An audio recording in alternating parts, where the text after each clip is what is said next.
Welcome to today's topic, understanding temperament and how to work with your spirited child. So glad you could join me.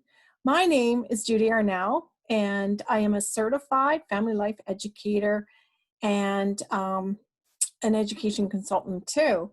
I am a bit of an idealist, but I'm also a realist. I have 5 children of my own, and of those children, I have varying amounts of temperament. I'm a non-punitive parenting and education consultant.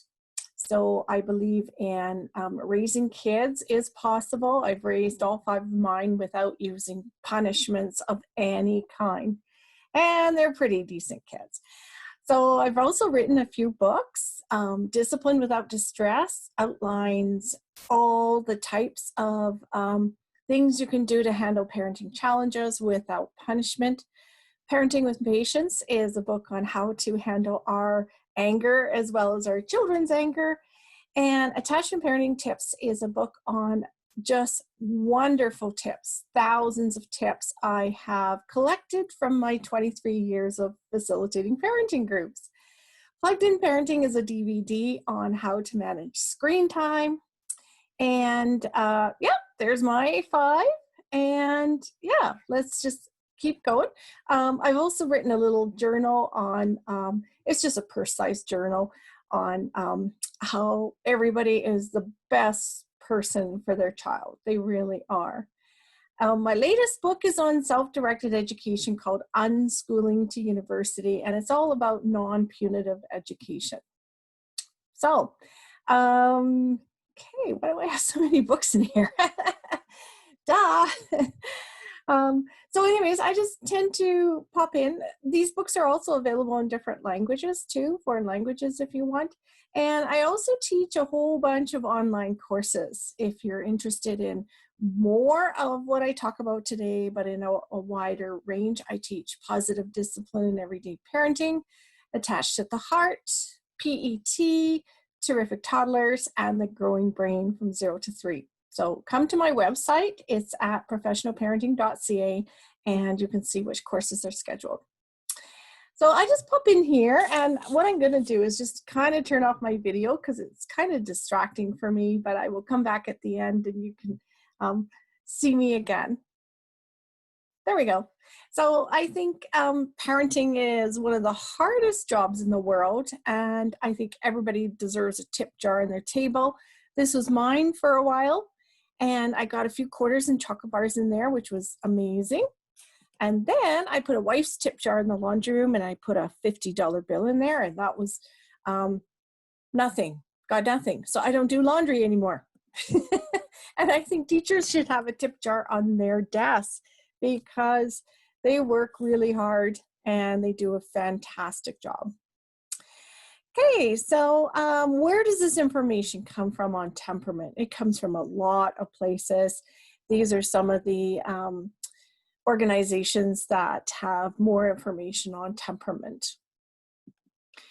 Okay, so today we're going to learn the 8 characteristics of temperament.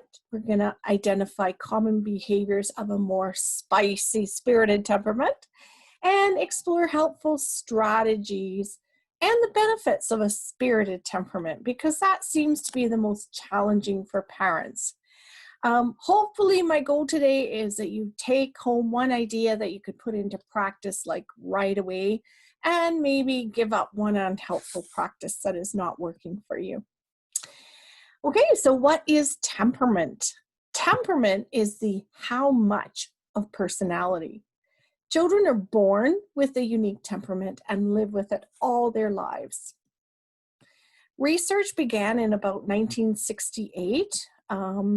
Participants were followed, and since then, lots more research has been done on temperament. The pioneers were Thomas, Chess, and Birch that began studying temperament in 1956, and they have put together the 8 characteristics. So temperament is actually on a continuum from easygoing on one end to slow to warm up in the middle to high need spirited on the other end. all children are born with a temperament, and it stays with them all their lives. It's brain development. So easygoing children, about 40% of the population are born easygoing. Slow to warm up are about 15%, and the high needs spirited ones are about 10 to 15%. A big equal mix of all above is anywhere from 30 to 35%. So these are the 8 temperament traits. So there's persistence, which is also distractibility, sensitivity, adaptability, intensity, regularity, activity level, first reaction to change, and moods. So persistence is that ability to keep going in the face of barriers. Sensitivity can be sensitivity to lights, to fabrics, to some children just don't like the feel of water or sand or different jewelry on their bodies. It can be sensitivity to people's moods. Some children can walk into a room and just instantly read the mood of the room. It can be all those things. Adaptability is the ability to adapt to a new situation or change. Intensity is the amount of energy that's put into quite a lot of things, mood, activities. We call we call these people the little drama kings and queens because they put a lot of energy into it. Regularity is eating, sleeping, toileting. Activity level is how active a person is during the day and also while they sleep.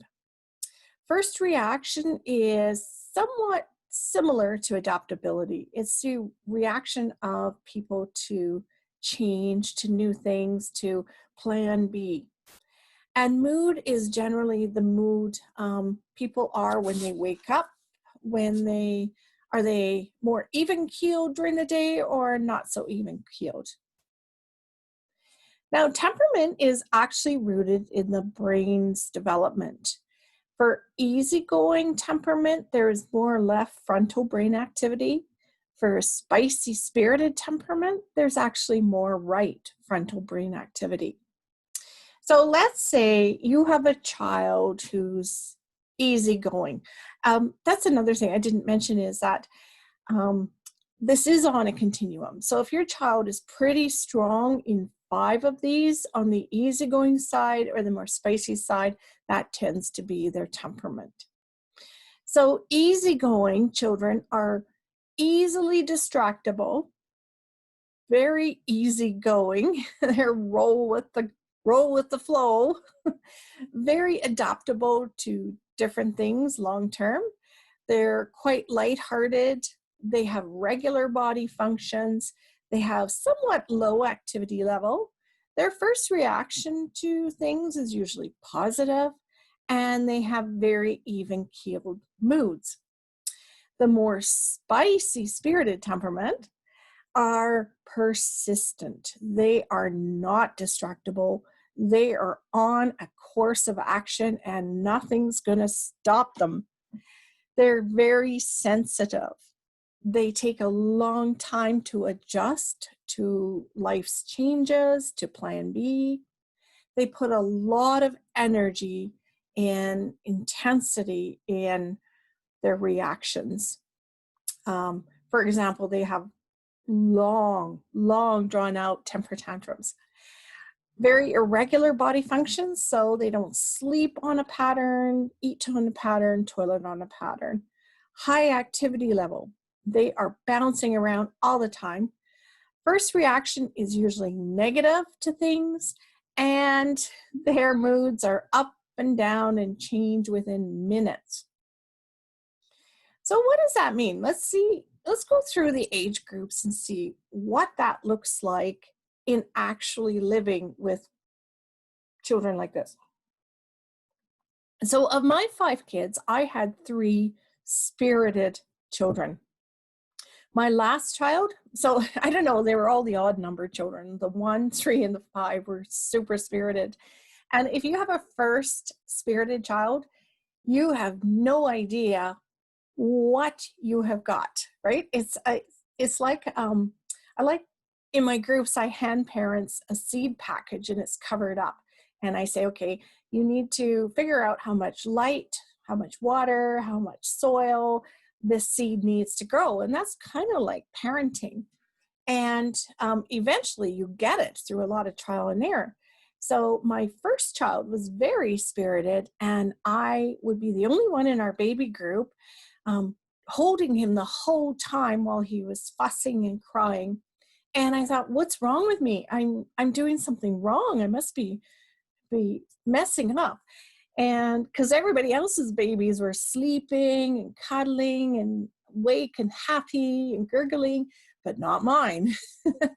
And it wasn't until my second baby came along, who is so easygoing, that I thought, okay, all right. And then I thought, well, he's just easygoing because I'm an old hat at this. Yeah, it's my second baby. I know what I'm doing now. And then number 3 came along, and she fussed so much she wouldn't be put down for the first year of her life. And then number 4 came along, and he was slow to warm up. He takes a lot of time to warm up to things, but he's generally okay. And then the last one was my most spirited.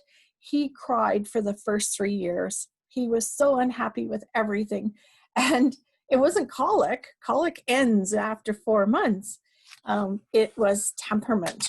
And that, to me, tells me by my 5th child, I should have a handle of what I'm doing.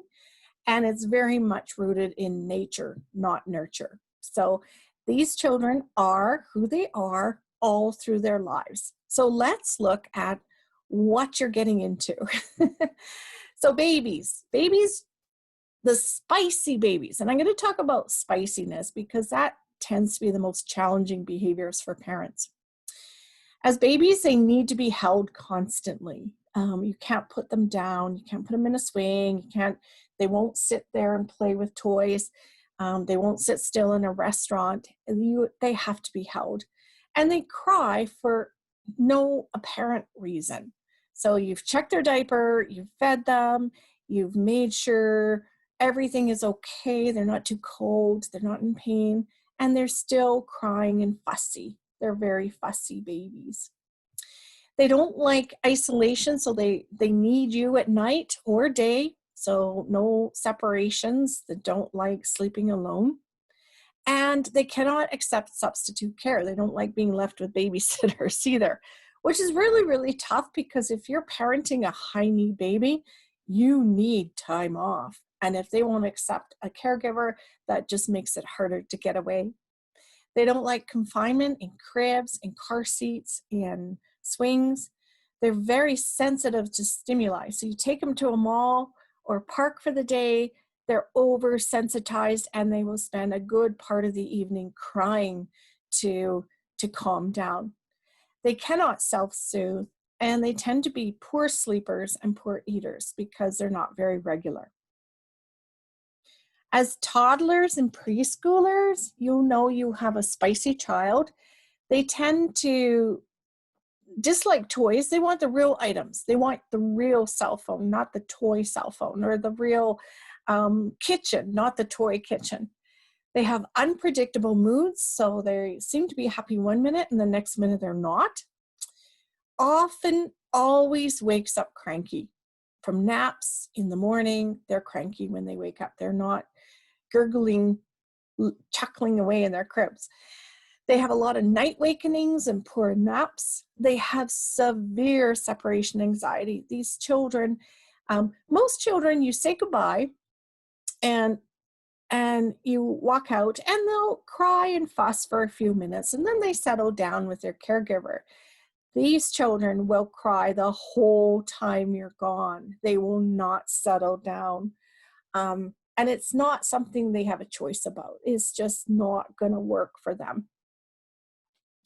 They're very active. So toddlerhood already is an active period of time, and they're just more active. Even in their sleep, they're all over their beds. Tend to be picky eaters. Their frustration tolerance is very low. They get frustrated easily, and that can set off a meltdown or tantrum.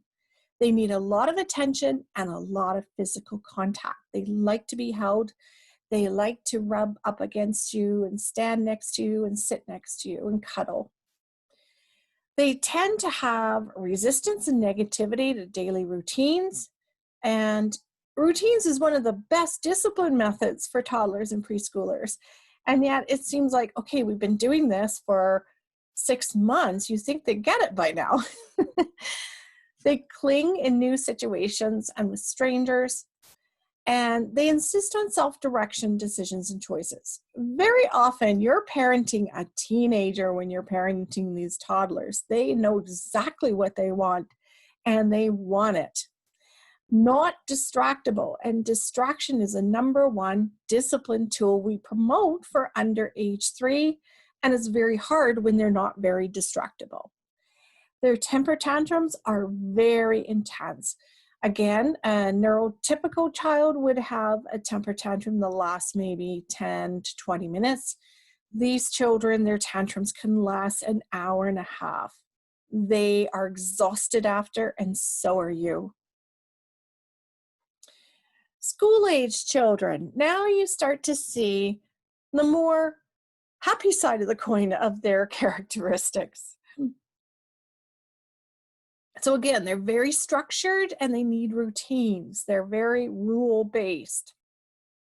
They still have meltdowns and tantrums even in the school age years, and they're very determined. They won't be thwarted by you or their peers, which is kind of nice when they're in the teen years.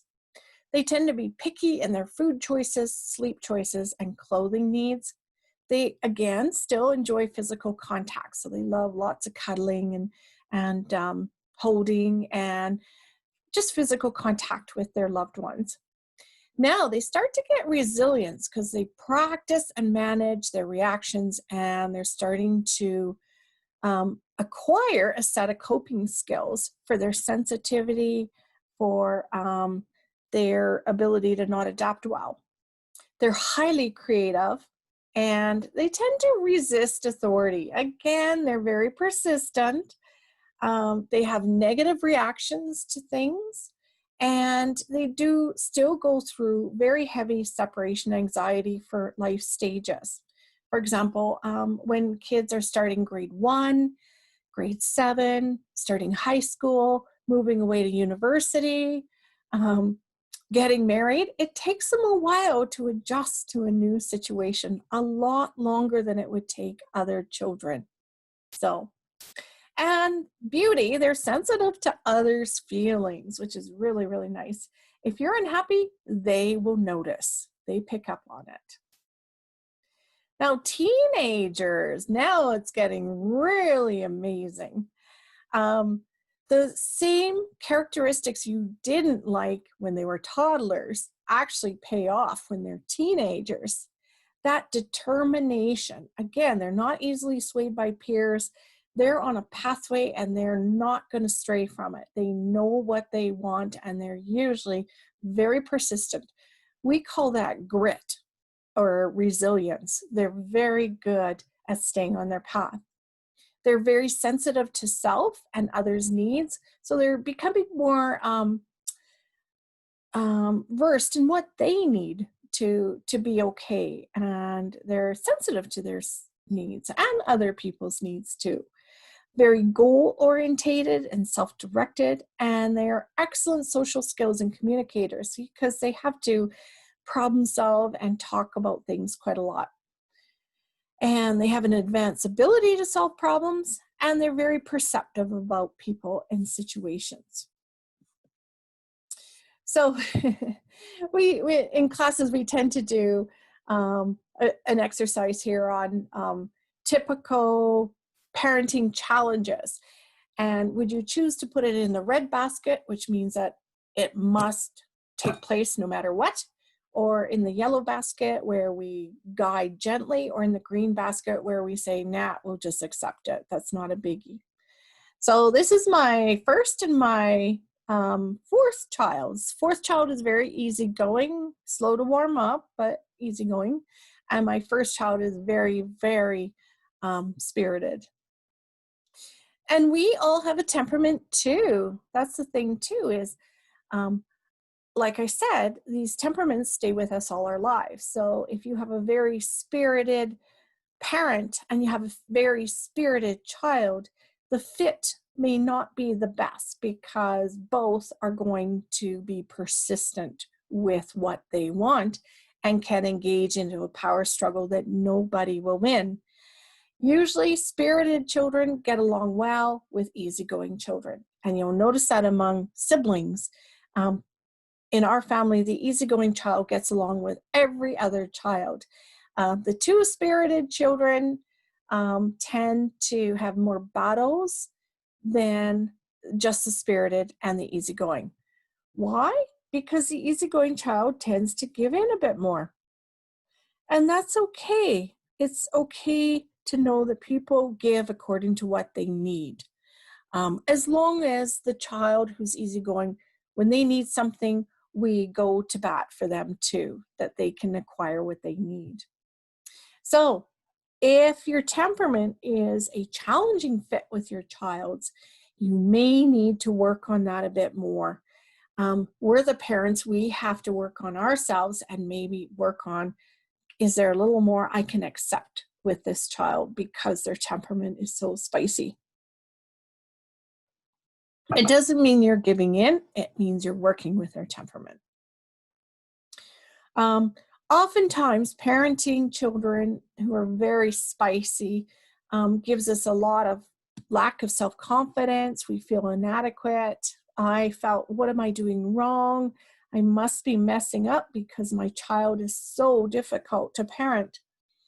And it takes a lot of energy. When I had my last child, he took 95% of my time, and the other 4 kids took the remaining 5%, just because everything's a battle. Or it just takes so long to do everything, to get them to bed, to get them to eat, to get them to get dressed, those kinds of things. And really, caregivers can feel resentful and frustrated, and then we have society telling us, oh, you're being manipulated, you're being controlled, you just need to take the reins and, give that child a good spanking, when that is not what they need. What they need is understanding and parenting that is very unique, because they do have unique needs. And we worry about spoiling the child, we become defensive, and a lot of times we're very lost and alone. Thank goodness there are a lot of groups for spirited children on the internet now, and a lot of support, because even among my friends, especially friends who have one child and that child's an easygoing child, they can be very judgmental when they look at you and think, okay, well, you must be doing something wrong, or you know what? I just don't take parenting advice from people who have one child who's an easygoing child. Sorry. They do not understand what we are going through. And it can cause increased stress between partners because, of course, partners come from different families of origin too. And they're just repeating what they heard, and it can lead to a lot of judgment.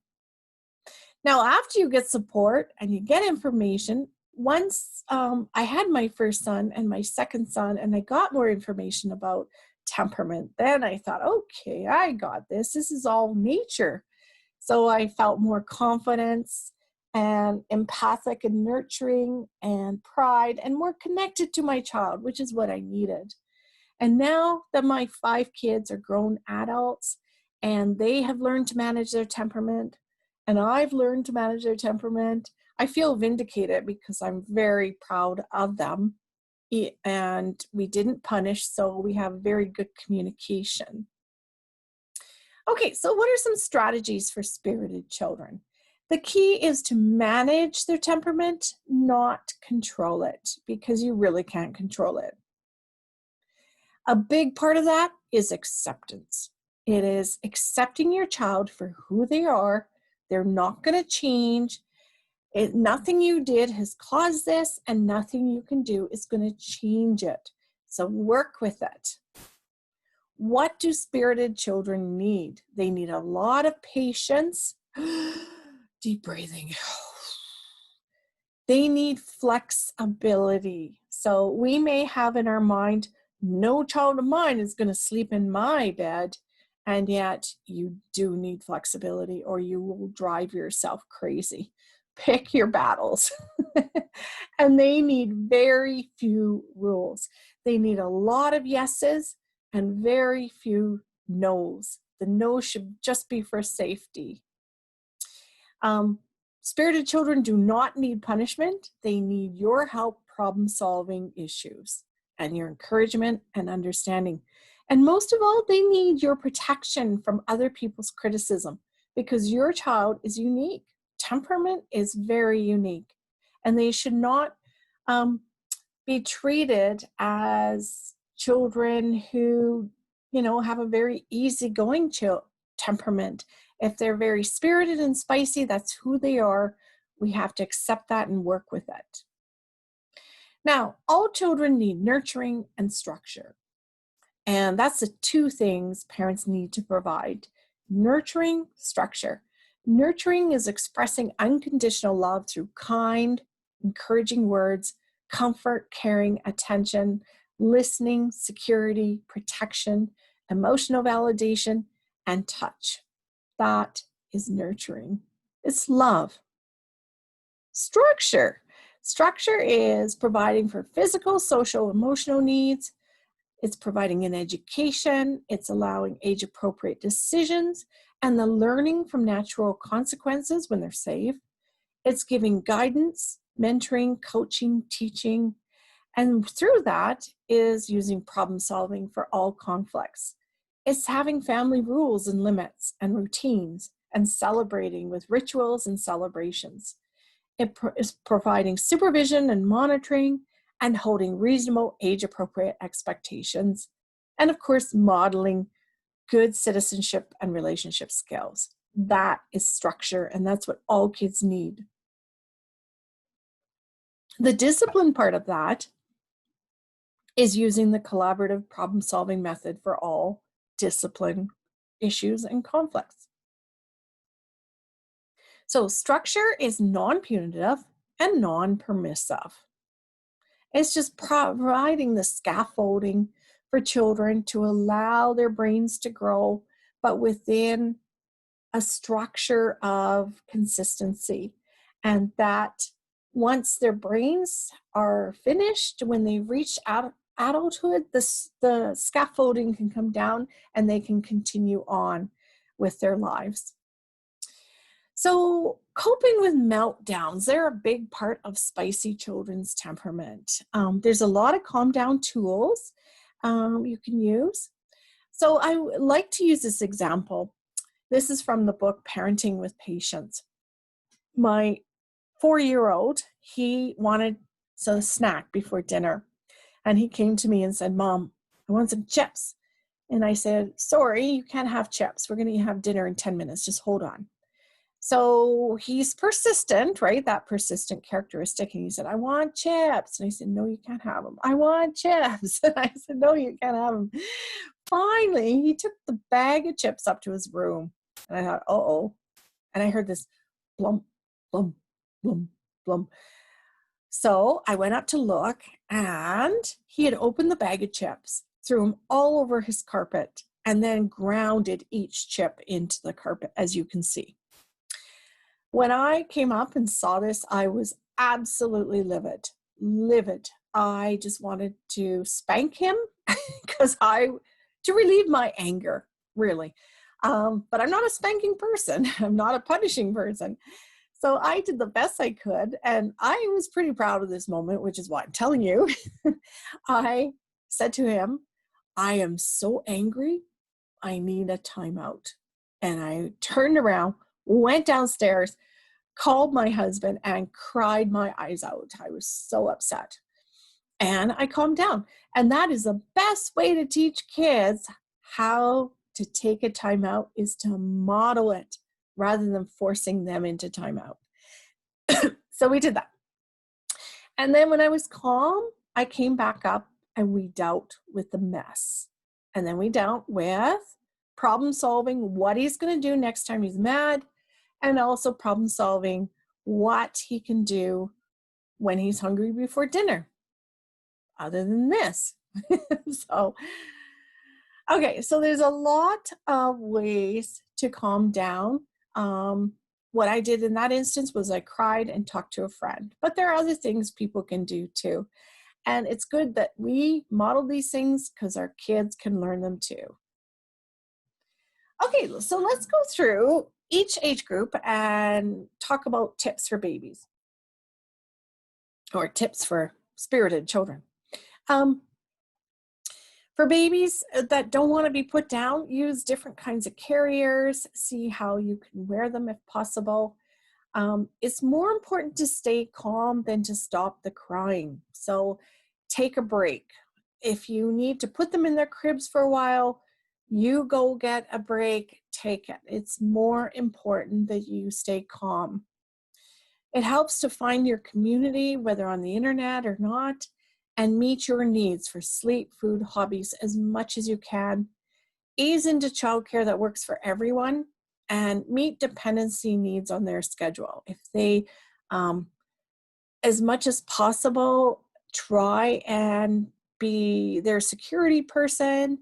If you can not separate from them, that's good. But if you need to, you have to. For toddlers, here, pick your battles wisely. Only pick the battles you really need to go to the wall for. So say a lot of yeses. Redirect as much as you can. Carry snacks. Sometimes if they're escalating, they're tired, they're hangry. If you have snacks, you can kind of avert a tantrum, get their blood sugar up.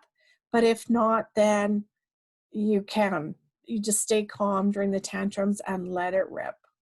Have regular meals, nap and toileting time if you can, and teach emotional intelligence. Give them the words for how they're feeling. If they're really angry, you say, "Oh, you were really angry. You were frustrated back then."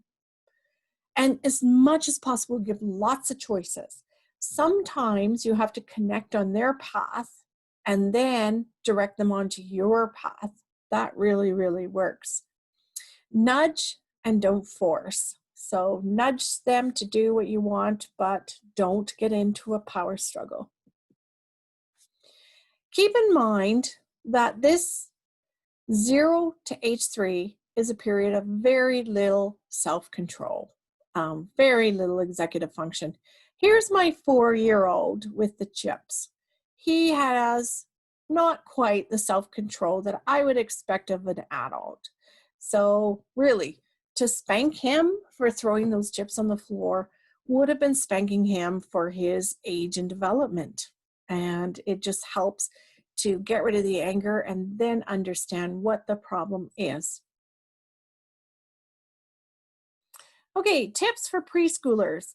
I go through 8 characteristics for preschoolers so you can see how this is affected, how the 8 characteristics affect them.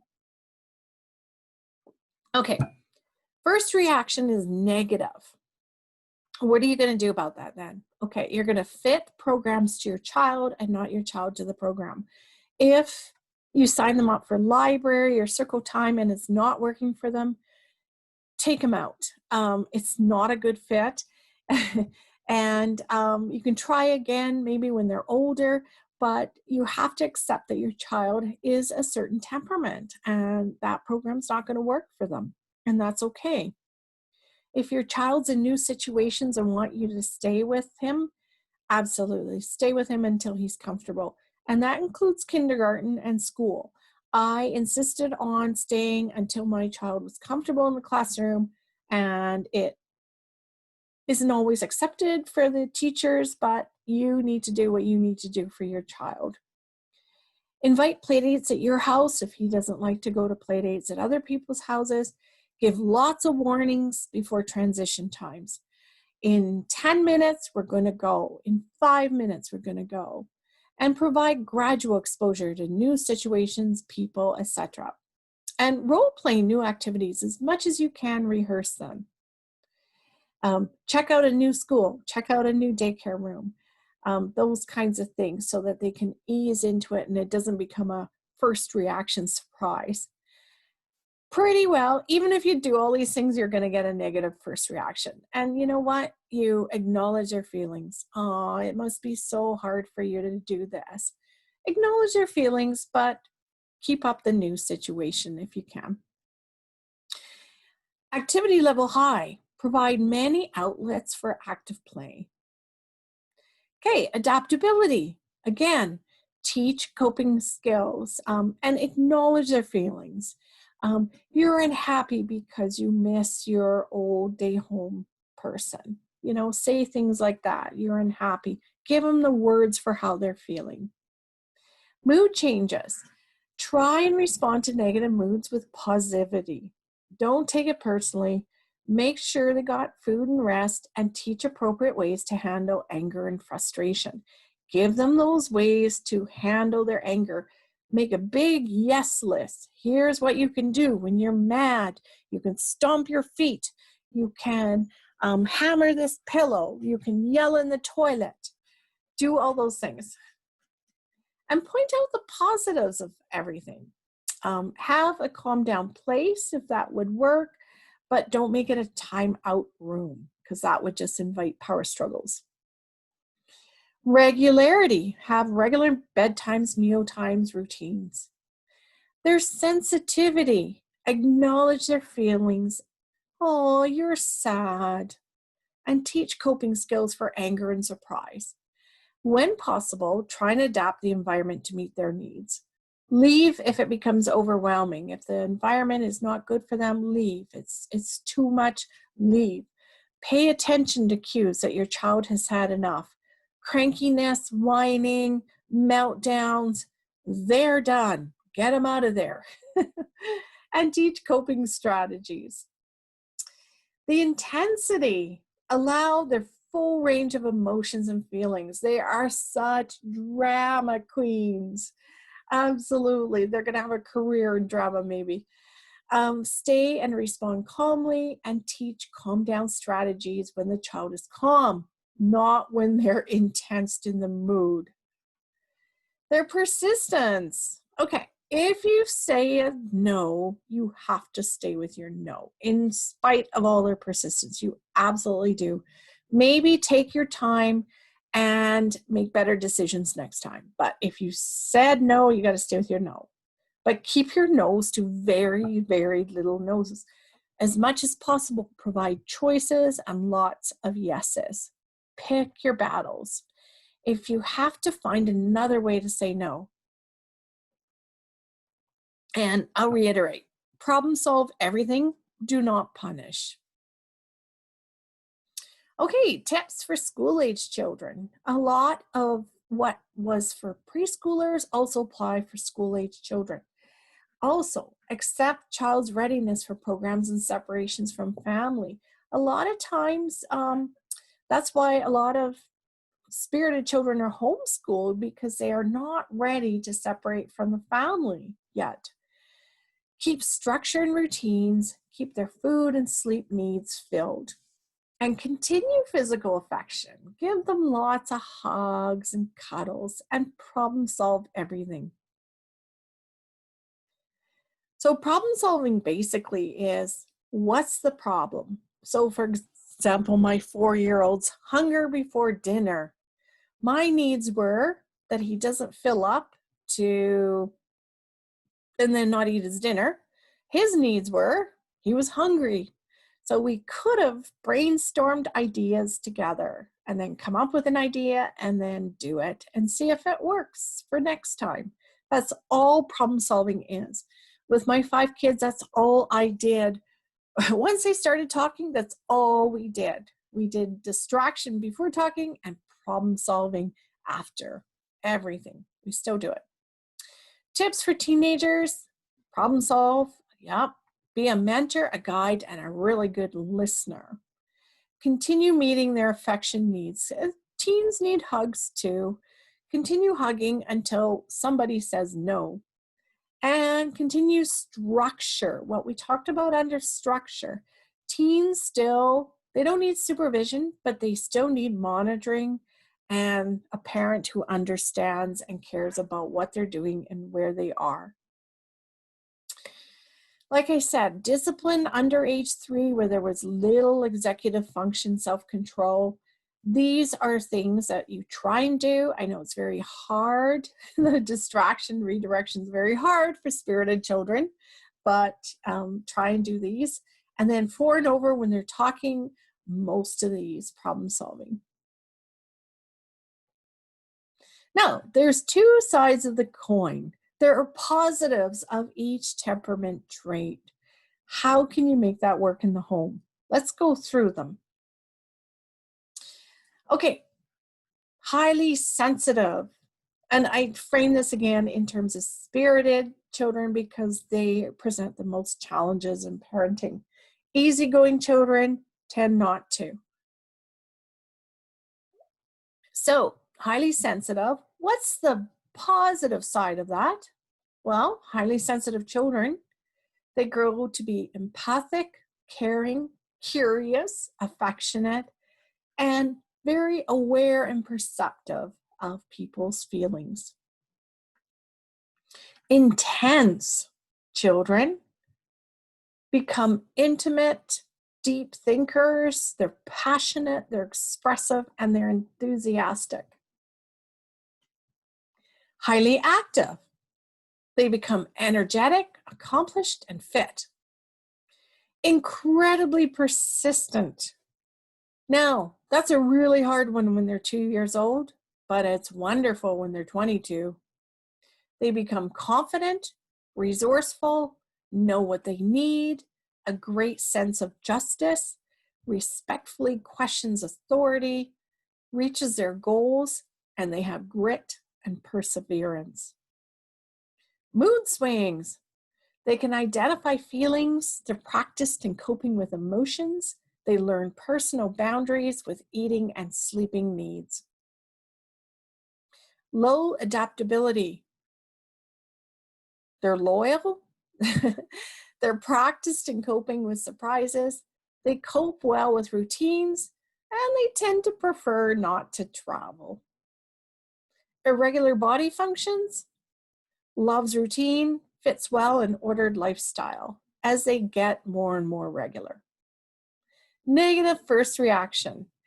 We need these people. These people provide the devil's advocate side of things, a different philosophy. They're the ones who say, hey, have you thought of this? They're realists, they're practical, and they're cautious. And that's good too. So these are all the other side of the coins of those 8 characteristics. So just remember, today's mighty oak tree was yesterday's acorn that stood its ground.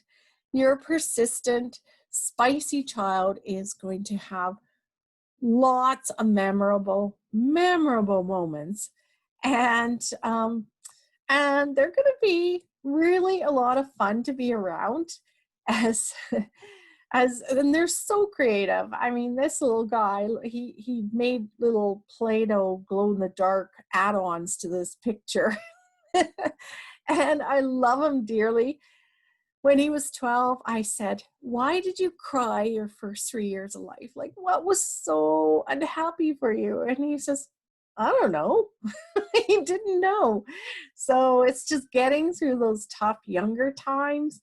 And then when they hit the school age years, they start to become a lot easier to parent, and you start seeing those wonderful characteristics come out.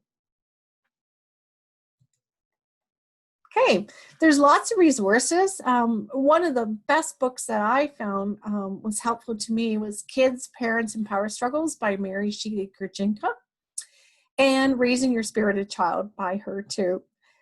Your Fussy Baby and High Need Child by Dr. William Sears was very helpful.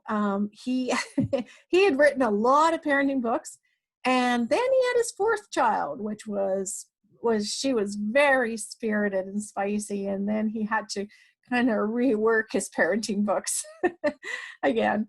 I cover a lot about temperament in Discipline Without Distress and Parenting with Patience, and also attachment parenting tips, raising toddlers to teens. All of those books by me have charts of child development in them. So if you want to know what to expect of your child at different ages, they will help you. So that's about it for our webinar tonight. Thank you so much for joining me. Let's keep in touch. I have a blog on non-punitive education, a blog on non-punitive parenting. I have a Facebook page, a Facebook group, and you can find me all over the internet. And if you want to know about the courses, come to my website. So again, thanks for sharing this hour with me. And if I can answer any of your questions, feel free to contact me. Okay, thanks. Enjoy all your temperamented children. They are lovely.